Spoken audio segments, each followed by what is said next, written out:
Journalist టీవీకి స్వాగతం. నేను మీ మనీష్. ప్రభుత్వ కార్యాలయాల్లో జరుగుతున్న అవకతవకలు, నిధుల దుర్వినియోగంపై సామాన్యులు సమాచార హక్కు చట్టం ద్వారా తెలుసుకోవాలని మంచి ఆలోచనతో కేంద్ర ప్రభుత్వం 2005లో సమాచార హక్కు చట్టం తీసుకొచ్చింది. కానీ ఘనత వహించిన రవాణా శాఖలో సమాచార హక్కు చట్టం ఆ శాఖలో కొందరు తిమింగలాలకు చుట్టంగా మారింది. అక్రమాలకు, అవినీతికి కేర్ ఆఫ్ అడ్రస్గా ఉన్న రవాణా శాఖ కేంద్ర కార్యాలయం సమాచార హక్కు చట్టం విషయంలో నిమ్మకు నీరెత్తినట్లుగా వ్యవహరిస్తూ గురుభక్తిని ప్రదర్శిస్తుంది. రవాణా శాఖను శాసించిన పాపాలారావు పాపాల పుట్టను వెలికితీయాలని జర్నలిస్ట్ టీవీ సీఈఓ చేసిన ప్రయత్నాలను ఆ శాఖలో పాపాలారావుకు చెంచాగిరి చేసేవాళ్లు అడ్డుకుంటున్నారు. 6 నెలల క్రితం పాపాలారావు హయాంలో జరిగిన అక్రమ పదోన్నతుల భండారానికి సంబంధించిన వివరాలు అడిగితే దున్నపోతు మీద వానపడినట్లుగా వ్యవహరిస్తున్నారు. రాష్ట్రంలోని ఏ శాఖలో జరగని అక్రమాలు రవాణా శాఖలో వేళ్లూసుకున్నాయి. రవాణా శాఖను నానా రకాలుగా వేధించిన కొందరు కేటుగాళ్లు అక్రమ పదోన్నతుల చిట్టా ఎక్కడ బయటపడుతుందో అనే ఆందోళనతో మన్నుతిన్న పాములా వ్యవహరిస్తున్నారు. రవాణా శాఖలో సమాచార హక్కు చట్టం చుట్టబండలవుతున్న వైనంపై పొలిటికల్ ఎనలిస్ట్ మారెడ్డి నాగేందర్ రెడ్డి విశ్లేషణ. కొద్ది అక్రమాలు బయటపడుతూనే ఉన్నాయి.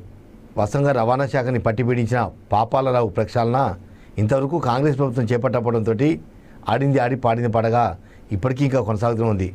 పాపాలరావు అండ్ లంపెన్ గ్యాంగ్ కొంతమంది ఇప్పటికి కూడా రవాణా శాఖలో తాము ఆడింది ఆట పాడింది పాడక వ్యవహరిస్తున్నారు. ముఖ్యంగా కొంతమంది అధికారులు ఇప్పటికీ కొన్ని విషయాలలో కలగ చేసుకుంటూ పాపారావుకు కోర్టుగా పనిచేస్తున్నారు. గత 6 నెలల క్రితం ఇదే జర్నలిస్ట్ టీవీ సీఈఓగా రవాణా శాఖలో జరిగిన అక్రమాలపై సమాచార హక్కు చట్టం కింద అప్లై చేస్తే 6 నెలలు అవుతున్నా కూడా ఇంతవరకు ఒక్క అక్షరం ముక్క కూడా సమాచారం ఇవ్వకపోవటం దున్నపోతు మీద వానపడ్డట్టుగానే రవాణా శాఖలో అధికారులు తీరు కనపడుతుంది. ఎందుకంటే రవాణా శాఖలో గత 15 ఏళ్ల నుంచి కూడా జరిగిన ప్రతి అక్రమం వెనుక పాపాలరావు పుట్ట దాగి ఉందని చెప్పవచ్చు. అక్రమ పదోన్నతులు కావచ్చు, సింగిల్ జీవోల అలాట్మెంట్ కావచ్చు, లేదా అక్రమ మార్గంలో సంబంధిత శాఖలో అడుగుపెట్టిన కొంతమంది వ్యక్తులు అక్రమ పద్ధతిలో పదోన్నతులు పొంది జూనియర్లను కాదని కొంతమంది వ్యక్తులు వాళ్ళ వెనక వచ్చిన వాళ్ళని కూడా ఓవర్టేక్ చేసుకుంటూ పూర్తిగా పదోన్నతులు పొందారు. వాస్తవంగా అసిస్టెంట్ మోటార్ వెహికల్ ఇన్స్పెక్టర్గా చేరిన కొంతమంది అధికారులు ప్రస్తుతానికి డిప్యూటీ ట్రాన్స్పోర్ట్ కమిషనర్ హోదాలో వెళ్ళారంటే అసలు కొంతమంది డీటీఓలు కాకుండానే పదవీ విరమణ పొందారు. అట్లా కొంతమంది కోర్టులకు కూడా వెక్కినా కూడా తన అధికార బలంతో తన బలుపుతోటి వాళ్ళని పరోక్షంగా వేధించి ఆ కేసును విత్డ్రా చేసుకున్నారు. ఇప్పటికీ సంబంధిత బాధితులు గలం విప్పేందుకు సిద్ధంగా ఉన్నారు. కానీ కాంగ్రెస్ ప్రభుత్వం ఏర్పడిన తర్వాత కృష్ణమనేని పాపారావు అండ్ బ్యాచ్ చేసిన దందాలు రవాణా శాఖలో ఒక్కొక్కడిగా బయటపడతాయని చెప్పి అందరూ ఆశించారు, ఆశపడ్డారు.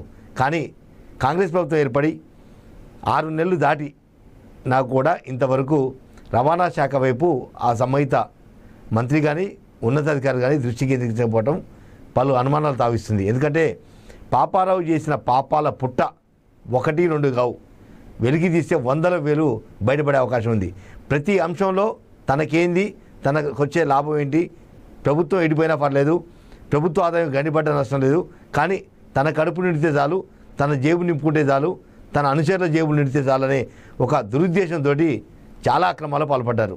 ఎందుకంటే సాగునీటి ఏదైతే నీటిపారుదల శాఖ నుంచి కొంతమంది అధికారులు లోయర్ మాన డ్యామ్ నుంచి అక్కడ పనులు పూర్తి అయిపోయిన తర్వాత ఆ శాఖలో పనిచేస్తున్న కొంతమంది అధికారులని వివిధ శాఖల్లోకి షఫ్లింగ్ చేశారు. ఆ నేపథ్యంలోనే కొంతమంది ఇరిగేషన్ శాఖ నుంచి రవాణా శాఖలోకి అడుగుపెట్టారు. అడుగుపెట్టిన దగ్గర నుంచి చూసుకుంటే మొన్న నవంబర్ ఎన్నికలు పూర్తి అయ్యేంత వరకు కూడా వాళ్ళు ఏం చేస్తే అది రవాణా శాఖలో నడిచిందంటే దశాబ్దన్నర కాలం పాటు రవాణా శాఖని పీల్చి పిప్పి చేసిన పాపాలరావు ప్రక్షాళన వల్లనే అవన్నీ కూడా జరిగాయని చెప్పవచ్చు. ఎందుకంటే పాపారావు అనే వ్యక్తి చాలా అంశాలలో వేలు పెట్టి ప్రభుత్వాన్ని డిక్టేటర్షిప్ కంటే రవాణా శాఖలో షాడో మంత్రిగా వ్యవహరించాలని చెప్పవచ్చు. ఎందుకంటే ఇరిగేషన్ శాఖ నుంచి రవాణా శాఖలో షఫ్లింగ్ అయిన తర్వాత వాస్తవంగా అసిస్టెంట్ మోటార్ వెహికల్ ఇన్స్పెక్టర్ ఉద్యోగం ఇచ్చి ఆ తర్వాత ఒక 10-12 సంవత్సరాలు పదోన్నతి పొందాలంటే మోటార్ వెహికల్ ఇన్స్పెక్టర్ అవుతారు.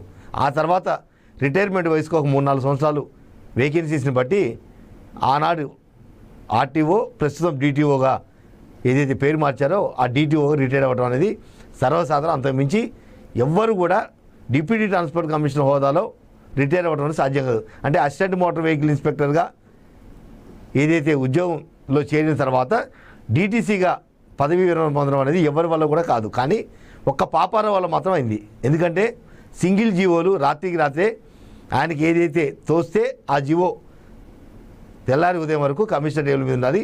కమిషనర్ కూడా తూతూ మంత్రంగా ఏదైతే పాపారావు చెప్తాడో అవే అంశాలని కమిషనర్ అమలుపరచాలి. లేదంటే ఆయన ఉద్యోగానికే ఎసరు పెట్టే మహాగణుడు మిస్టర్ పాపారావు.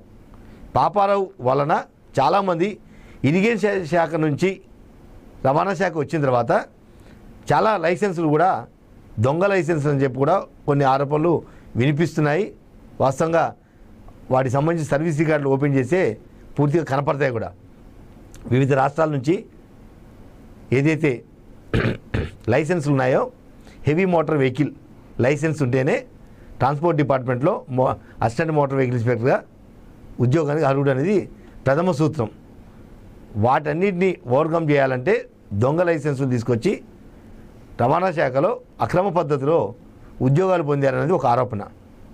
ఆ ఆరోపణని రూఢీ చేసేందుకు జర్నలిస్ట్ టీవీ జనవరి 20వ తేదీన ఒక 6 సమాచార హక్కు చట్టం సంబంధించిన ఒక 6 పేజీలు రవాణా శాఖ కార్యాలయం ఖైరతాబాద్లో 21/2024న రవాణా శాఖ కార్యాలయం దరఖాస్తు చేస్తున్నాం. ఆ దరఖాస్తులో ఏంటంటే రవాణా శాఖ కార్యాలయంలో పనిచేస్తున్న మోటార్ వెహికల్ ఇన్స్పెక్టర్లు ప్రస్తుత డిటిఓల ప్రమోషన్ల కోసం మీకు సమర్పించిన సర్టిఫికెట్లు ఏమిటి అనేది ప్రధానమైన అంశం. ఎందుకంటే కొంతమంది అక్రమ పద్ధతిలో రాజస్థాన్లోనో బీహార్లోనో మధ్యప్రదేశ్లోనో ఇతర రాష్ట్రాల్లో తాము రవాణా శాఖ మీద పిహెచ్డి చేసామంటూ అక్రమంగా సర్టిఫికేట్ పట్టుకొచ్చి ఆ సర్టిఫికేట్ల ఆధారంగా పదోన్నతులు కల్పించారు. వాస్తవంగా ఏదైతే సీనియారిటీ ప్రకారం ప్రమోషన్లు వస్తాయి తప్ప డిగ్రీలతోటి ప్రమోషన్ రావడం అనేది అసాధ్యం, చరిత్రలో ఎక్కడ కూడా లేదు. అలా అంటే ఒక కార్యాలయ నియామకంలో ఒక అటెండర్గా చేరిన వ్యక్తి ఎంటెక్ చేసిన బేసిక్గా అటెండర్ ఏదైతే పోస్ట్ ఖాళీ ఉందో అటెండర్ పోస్ట్కే ముందు జాబ్లో తీసుకుంటారు. ఆ తర్వాతనే ఆయన సీనియారిటీ ప్రకారం కావచ్చు డిపార్ట్మెంటు పరీక్షలు రాస్తే డిపార్ట్మెంట్ పరీక్షల ఆధారంగా ప్రమోషన్లు రావటం అనేది ఏ మినిమం నాలెడ్జ్ ఉన్న వ్యక్తికైనా అర్థమయ్యే అంశం. కానీ రవాణా శాఖలో మాత్రం అవన్నీ కూడా పక్కకు పెట్టేశారు. కేవలం కొనకొచ్చిన డిగ్రీలతోటి అక్రమ పద్ధతిలో సింగిల్ జీవోలతోటి ఒక 5 పదోన్నతులు పొందారు. ఇప్పుడు కూడా ఇంకా ఆ ఉద్యోగాలలో ఎంజాయ్ చేస్తున్నారు. వాస్తవంగా వీళ్ళు వాళ్ళ సీనియర్లని ఓవర్కమ్ చేస్తూ పదోన్నతులు పొందడం ఒక ఎత్తు అయితే ఈ అక్రమ సీనియారిటీ వల్ల అక్రమ పదోన్నతుల వలన ప్రభుత్వ ఖజానాకు లక్షల రూపాయల ఆదాయం గండిపడే అవకాశం ఉంది.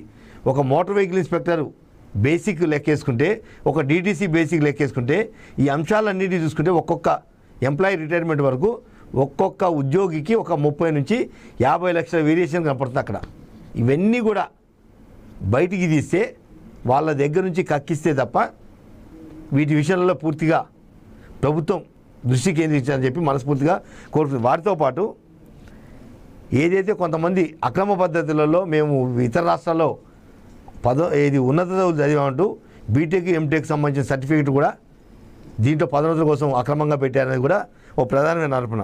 వాటితో పాటు ఉన్నత చదువులు ఎక్కడైనా డిగ్రీ చేయాలన్నా పీజీ చేయాలన్నా పిహెచ్డీ చేయాలన్నా సంబంధిత శాఖలో పర్మిషన్ తీసుకొని సంబంధిత ఏదైతే అక్కడ క్లాసులు కానీ లేదా ఇతరత్ర ఏదైతే అంశాలు ఉంటాయో వాటికి అటెండ్ కావాలంటే ఇక్కడ లాంగ్ లీవ్ పెట్టిన తర్వాతనే అక్కడ కోర్సు చేయాలి. కానీ ఇవేమీ లేకుండా ఆన్లైన్ కోర్సు పేరుతోటి లక్షల రూపాయలతో సర్టిఫికేట్లు కొనుక్కొచ్చి ఇట్లా పదోన్నతులు పొందారు. ఇది ఒక ఆర్టీఐ యాక్ట్. ఇంకొకటి రవాణా శాఖలో 1 టైం జీవోలు ఎన్నిసార్లు ఇచ్చారు గత 15 ఏళ్ళ నుంచి, ఆ జీవోలు ఎప్పుడు ఇచ్చారు, వాటి వల్ల ఎవరు లబ్ధి పొందారు, ఎవరు పదోన్నతులు పొందారు అనేది కూడా రెండో సంబంధించిన సమాచారం. వాటికి కూడా సమాచారం కూడా ఇంతవరకు ఎవరు కూడా రిప్లై ఇచ్చిన దాఖలాలు లేవు. వాటితో పాటు రవాణా శాఖలో రాష్ట్ర వ్యాప్తంగా జరిగిన ఏసీబీ కేసులు ఎన్ని, ఏసీబీ దాడుల తర్వాత వారికి పడిన శిక్ష ఏంటి, ఏ ప్రాతిపదికన తిరిగి వారికి పోస్టింగ్లు ఇచ్చారు,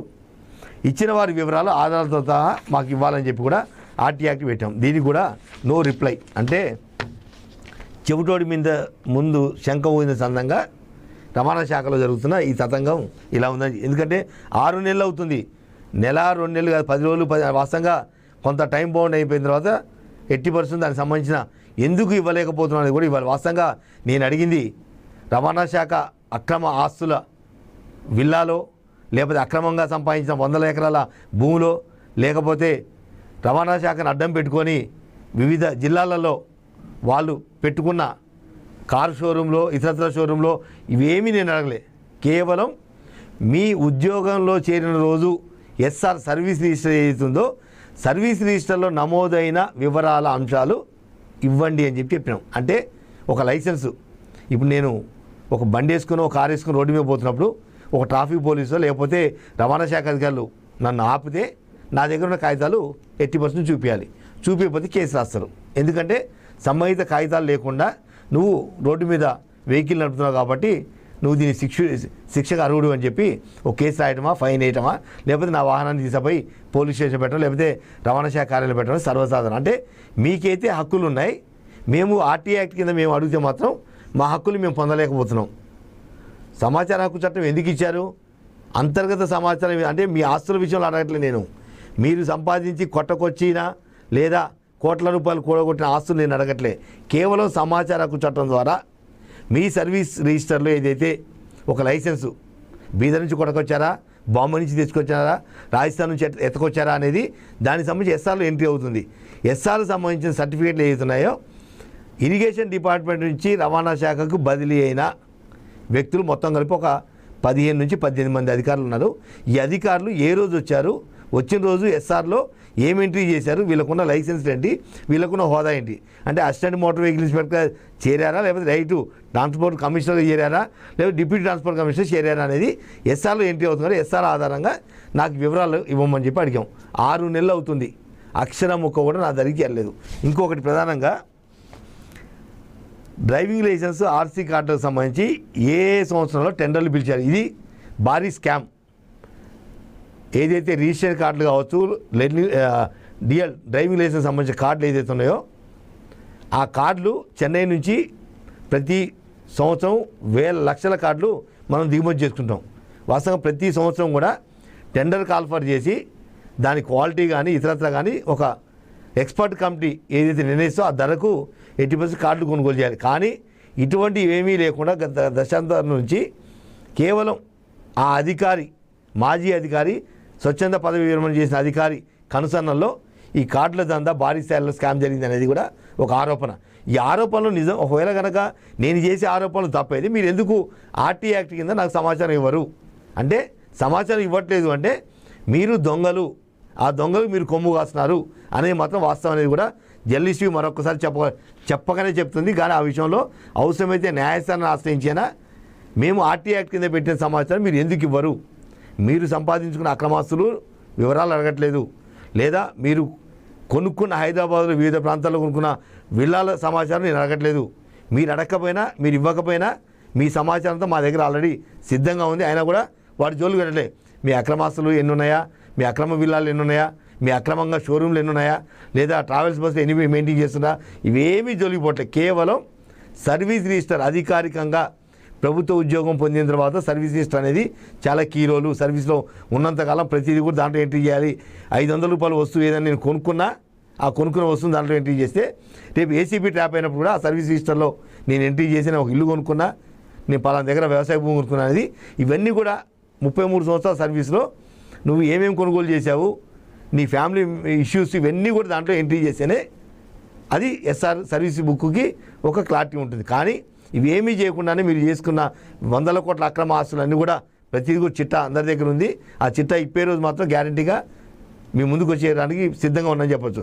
వీటితో పాటు మరొక ప్రధానమైన అంశం, 2006 నుంచి అసిస్టెంట్ మోటార్ వెహికల్ ఇన్స్పెక్టర్గా చేరి పదోన్నతులు పొందిన వారి వివరాలు, ఏ ప్రాతిపదికన పదోన్నతులు ఇచ్చారు, వాటికి సంబంధించిన కాపీలు, దాంతోపాటుగా క్లరికల్ స్టాఫ్ను ఆర్టీఓలుగా పదోన్నతులు కల్పించే జీవోలు ఉన్నాయా, ఉంటే ఆ జీవో ఎప్పుడు రద్దు చేశారు, ఒకవేళ ఏ కారణం చేత రద్దు చేశారు అంటే వీళ్ళు ఏదైతే ఇరిగేషన్ శాఖ నుంచి వచ్చిన కొంతమంది దొంగలు వాళ్ళ పబ్బం గడుపునేందుకు అసలు రవాణా శాఖలో ఉన్న చట్టాలను కూడా మార్చి అర్ధరాత్రి జీవోలు జారీ చేయించి వాళ్ళ అక్రమ పదోన్నతులు పొందారు. అంటే రెగ్యులర్గా ఉద్యోగం చేసే వాళ్ళందరి కడుపు కొట్టి పదోన్నతులు పొందారనేది జర్నలిస్ట్ టీవీ ఆరోపిస్తున్న అంశం.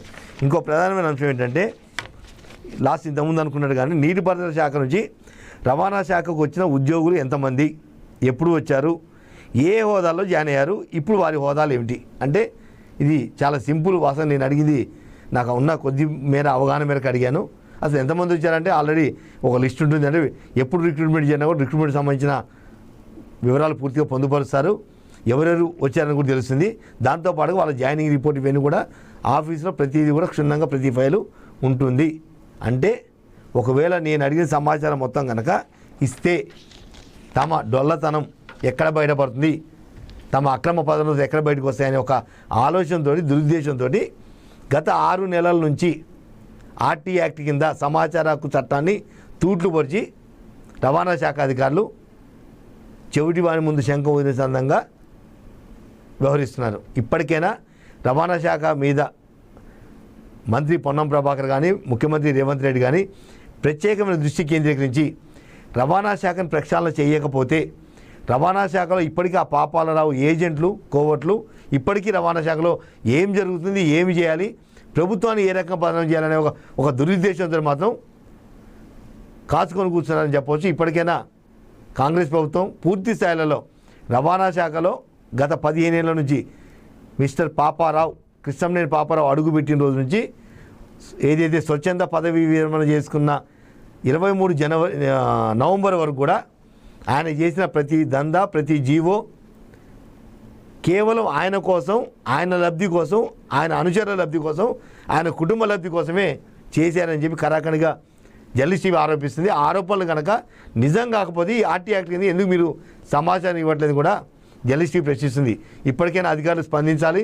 దాంతోపాటు కాంగ్రెస్ ప్రభుత్వంలో ఉన్న మంత్రి పొన్నం ప్రభాకర్ కావచ్చు, ముఖ్యమంత్రి రేవంత్ రెడ్డి కానీ రవాణా శాఖలో జరిగిన పట్టి పీడిస్తున్న ఈ జాడ్యానంతా జూలు వీల్చాలంటే ఎట్టి పరిస్థితుల్లో విచారణ జరిపించాలి. సింగిల్ జీవోలతోటి చాలామంది పదోన్నతులు పొందారు. అసలు పదోన్నతులకు వాళ్ళు అర్హులు కాదు. ఆయన అక్రమ మార్గంలో అర్ధరాత్రి జీవోలతోటి పదోన్నతులు పొందిన వారి చిట్టా మొత్తం ఎట్టి పరిస్థితులను రవాణా శాఖలో ప్రస్తుతం ఉన్న కమిషనర్ కావచ్చు లేదా ప్రభుత్వ పెద్దలు కావచ్చు వీళ్ళందరూ కూడా పూర్తిస్థాయిలో దృష్టి కేంద్రీకరించి రవాణా శాఖను ప్రక్షాళన చేసి ఇప్పటికైనా పాపాలరావు కబంధ హస్తాల నుంచి రవాణా శాఖను విముక్తి కల్పించాలని కూడా జర్నలిస్ట్ టీవీతో పాటు రవాణా శాఖలో